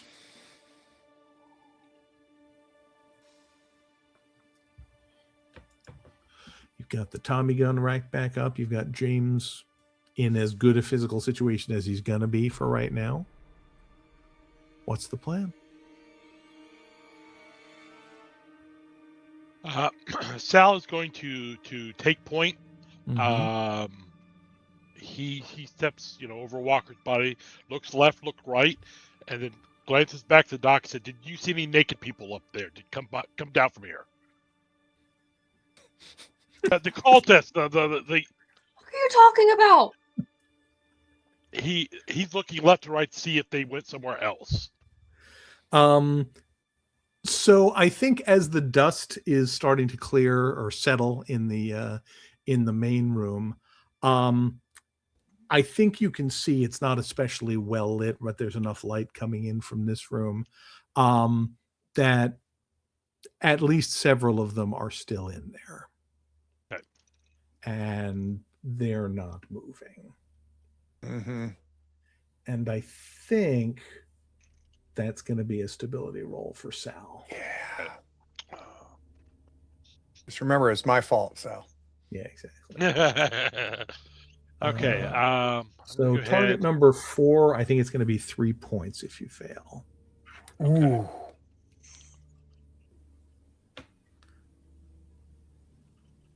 I will spin 2, Okay. and then I'm going to test. Yes. For a minute, I saw another 1, and I was like, that is too much. I changed the color of my dice, so we're good. Oh, there you go. Clearly. That was the problem. Little forge anvil for a 6. We saw it twice now. All right. So Sal is able to steel himself against that. I think the other thing you would see as you're looking into that room is, you guys came through what was functionally a secret door on the other side, or on this side when you came in. And I think you can see what looks like a little short hallway on the other side of the mouth room that looks like it might connect to another secret door. Yep, going out that way then. Okay. So you just turning around heading through, or you stopping to get Doc and James? He'll stop, pick up James. I mean, he's going to help James. Okay. He'll slide his arms under him, his left arm, Mhm. if he can. If not, he'll fireman's carry him over one shoulder, because he's we have to get out of here. Yeah, for sure. We're still in hostile water, so he's got to at least stay armed. Yep. All right. Doc, you following him out? Yep. Okay. So I think Doc gets her first look at the room with a lot of, I don't know how best to put this, dead, naked people.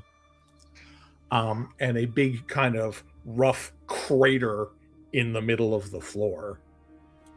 So I think I will also need you to make that stability test. What's the target number? Target number is 4, cost is 3. Okay. I don't think that he would reasonably make this in general, but we'll let him try. Yeah. I'll spend 1. Okay. I don't think that he would make this. No, he wouldn't. Neither do the dice. Yeah, so I think this is this is real bad. These are people who have been blown up and had the ceiling collapsed on them. There are probably places where some of the bodies are in more than one piece. Where does that put Doc's stability? 5. Okay. So, you're still keeping it under control, but This is the closest he's ever gotten, though. Yeah, this is like a war zone. But yeah, you're able to to get across, and it does look like there's another doorway on the other side that would probably be, concealed in some fashion from the other way. It's not locked. Sal, you want to just push on through, or? Yeah, push on through, leading with his right side, with his weapon side, so that way he's partially shielding James in case there's gunfire, and then stepping through. All right, you're able to step through, and this is some kind of underground pantry / wine cellar area. Doesn't seem to be anybody in here. Looking for stairways up on the far corner. Heading that way. All right. So you drag your way along, one of those things that feels like it's taking so much longer than it actually is. But you get to the far side, and looking up the stairs, this leads back into a familiar, if slightly renovated, kitchen at the back of the house. Sal's going to look back toward Doc. You good? We need to get out of here. Doc's not responding. Doc's looking forward. Stow that shit now. We need to get... James is going to die if you... No, he's looking forward. As in he's looking forward as in he is compartmentalized at the moment. He is looking for the back door, I meant. Yeah. Okay. We're going upstairs. Compartmentalized king right here. Gotcha. He nods and starts... I may need help with him up these stairs. And he's going to start trying to lift him up the stairs. Yeah, I think it does need the two of you. Yeah. But I think you can get up there. Into the kitchen. You can see the back door is like hanging open. And probably, I don't know, maybe 30, 40 feet away are a huddle of house staff in their night clothes, kind of huddled together and like clearly unsure what the hell is going on or what to do. Okay.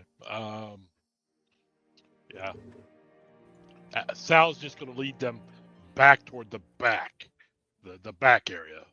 I mean, you're behind the house now. Okay. Toward the wall. Try to get out of here. All right. So you start leaning your way over, and I mean the house staff clearly sees you and watches you go, but none of them seem inclined to interfere in any way. And then somewhere on the other side of the house, near the front gate, you hear a crash and kind of a whoof. And you hear a bunch of shouting over on that side of the house. And I think unless somebody wants to do anything particularly ambitious or foolhardy, you can, with clumsiness and difficulty, get yourselves and James over the wall and find where Alice has parked the other car. Yeah. Sal's gonna, his response to that is, Alice must be back. And then, lead over the wall. Yeah. So Alice, you've set your crash. You've got a half a dozen firemen now running over to that side of the road to try and put it out, see what's going on, get the driver out, at least until they realize there isn't one. What are you doing? I was, kind of hiding in our other car in the dark, watching it and just like watching the front door, figuring out that, they're inside. I need to somehow go through the front door and get them. And I think as you're like waiting at the corner, kind of going and seeing what's going on, you see like Doc's figure clamber down the far side of the wall. Okay. And I'm like, okay, good. And then I see Doc coming over. Mm-hmm. And I look up the street to see if anybody's watching the car, and I very carefully put it into reverse, and I start backing the car towards where they are. I haven't turned the lights on or anything. Yep. And perhaps we're on a bit of a slope. Sure. So I'm letting it roll. The hilly I area. also parked our car just the slightest bit further, not too much further, but like around the block, so that when the police came, it wouldn't be Right, like it's they not see this car obvious parked there. there. Yeah. So very slowly backing towards them. All right. And Lights you kind of see in the rearview mirror as you're doing this that James is being lowered over the wall. He doesn't seem to be moving under his own power. And then, as Doc kind of catches him and staggers back a little bit, you see Sal drop down over the wall. He looks like hell. Frankly, both men look like they're pretty badly hurt.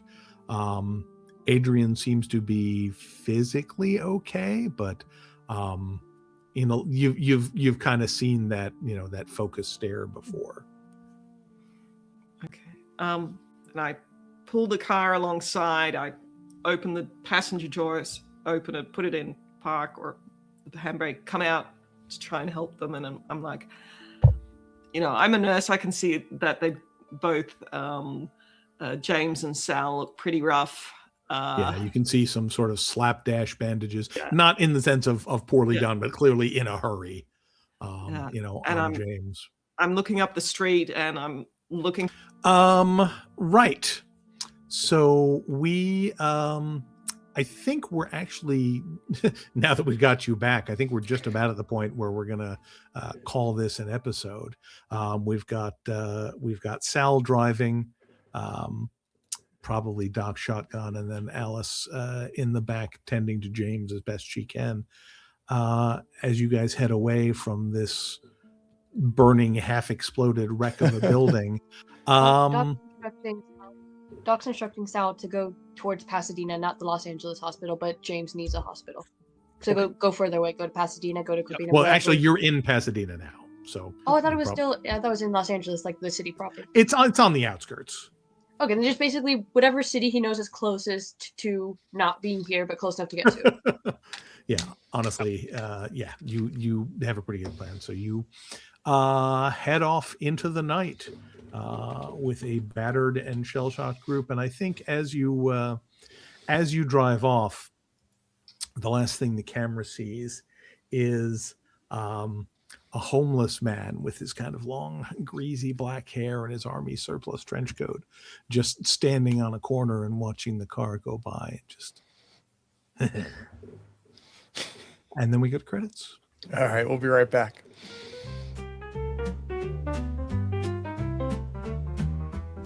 In a mansion grand where secrets lie, Walter Winston lived, but he had to die. His daughter Janet, fierce and bold, hired a team to find the stories untold. Oh, Walter Winston, Mr. Mystery Man, caught in a web of a sinister plan, with cults and crimes and shadows so dark. His story ignites like a match to a spark. Ex-cop, doc, gangster, nurse in the mix, unraveling truths in a dance of tricks. Swinging through secrets, meet the moon's gleam. They chase the spurs of a deadly dream.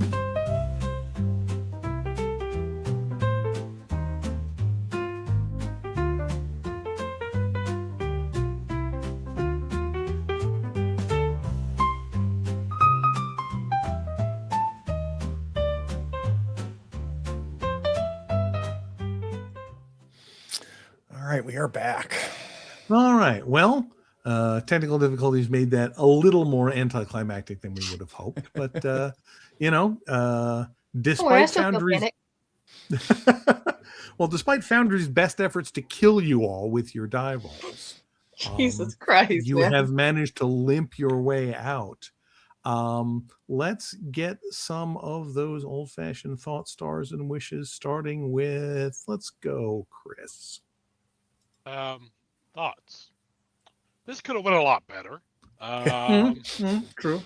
It didn't go as bad as it could have gone, but it could have gone a lot better. My star is for the doc, because had the doc not intervened, there is a very good chance that neither James nor I would have made it out. So agreed. Kudos to Doc. You realize that if you're just rewarding bad behavior, it's going to continue. I know, but James, when he's good, he'll yell at me. It'll be fine. It'll not be fine. Well, I wish for downtime so we can recuperate. And I'm hoping that damn thing is dead. That's the part that I'm struggling with, is we don't know. Yeah. So again, love this session. So very good. Yeah, good stuff. Alice, Naomi, how about you? We switched out of that for now. Whoever you are. I was getting a very strong feeling, oh my God, we're going to lose some party members, but I'm very glad that did not happen quite yet. I am very intrigued about Frog and frustrated, but I was all here and then kind of geared up to, okay, I'm going to be taken captured and that didn't happen either. So I'm very glad that I got to play around a bit. I think my star also goes to Adrian.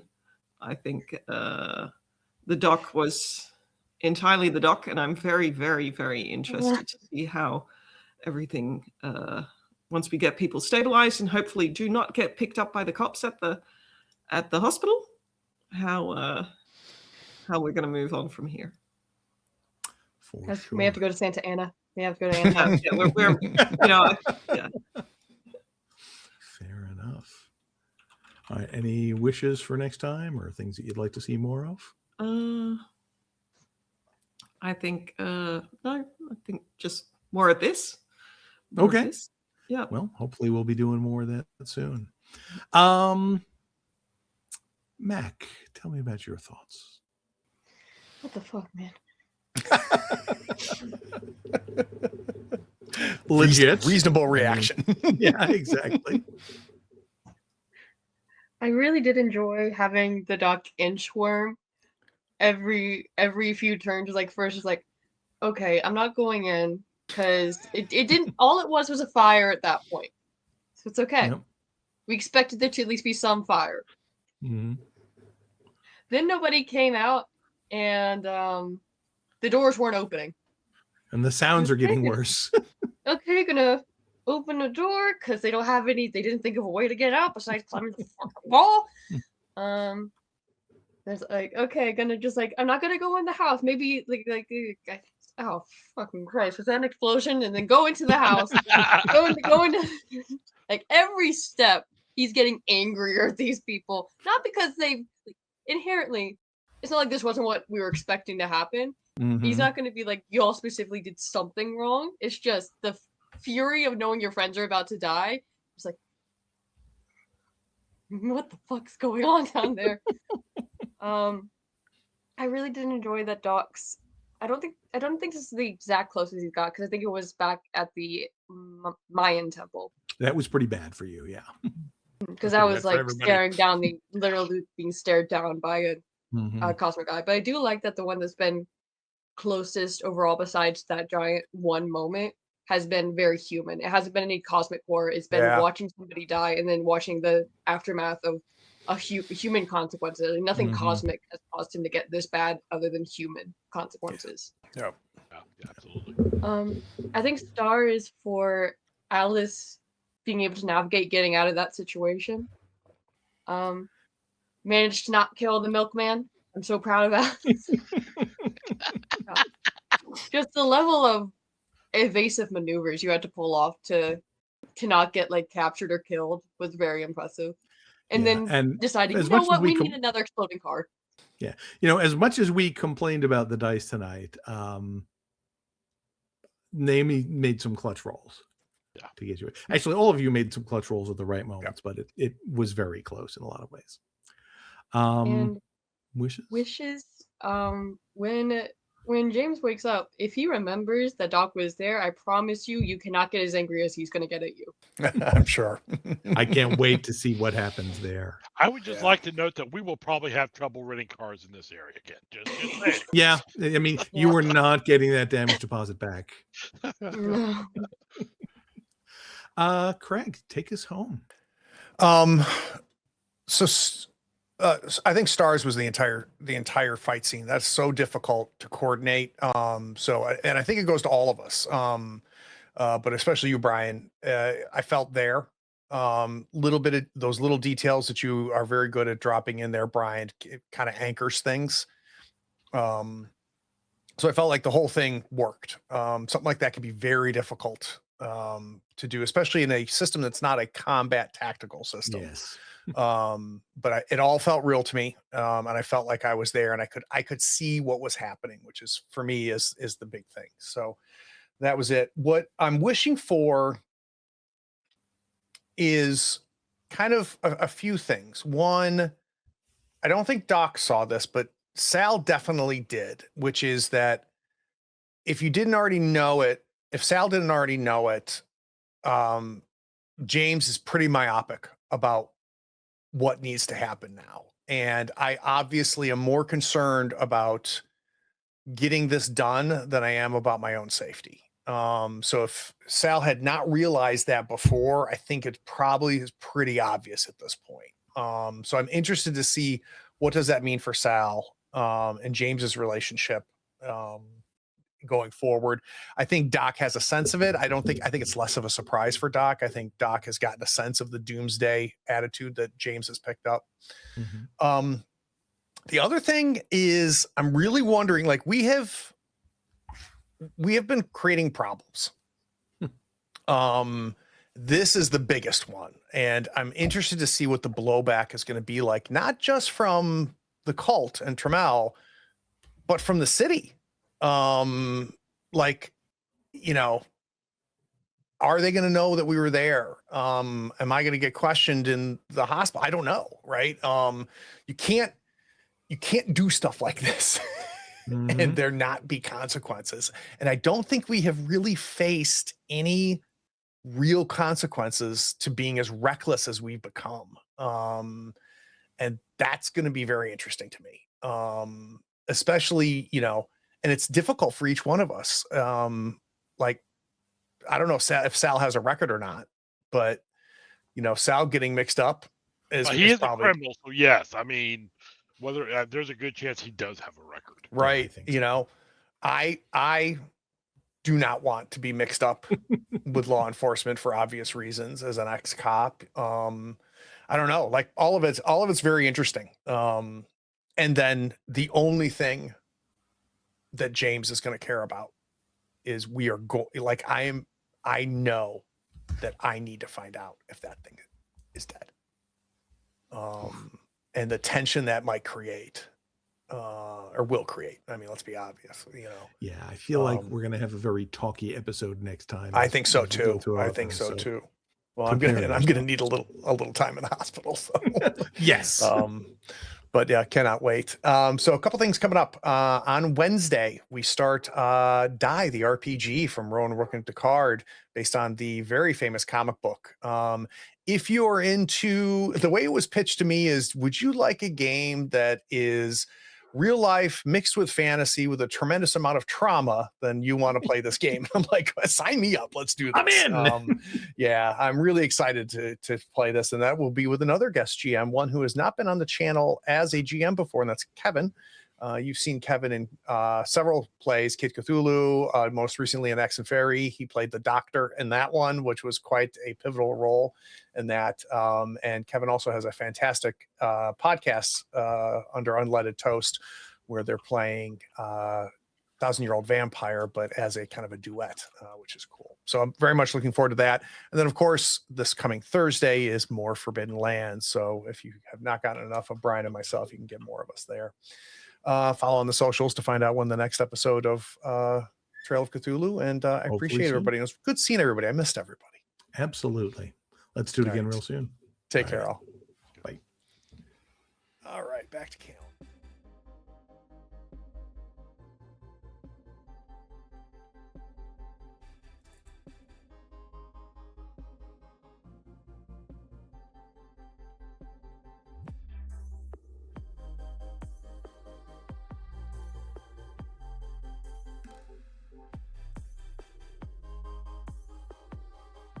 Howdy, friends. Thank you for watching. All our content is archived and organized in playlists on the Third Floor Wars YouTube channel. Check it out. And if you could like, follow, subscribe, and even set your notifications to this channel on YouTube and Twitch, we'd appreciate it, and it'll make sure that you catch all of our content. I talk with creators, designers, and experts across the gaming landscape in every episode of our podcast, Tabletop Talk. Open up your favorite podcatcher and search for Tabletop Talk from Third Floor Wars. Support your creators. They make the content you love, and it's your support that makes it happen. If you want to help us, go to Third Floor Wars on patreon.com, and you can help us for as little as $1 a month. Thanks again. We'll see you next time. Take care.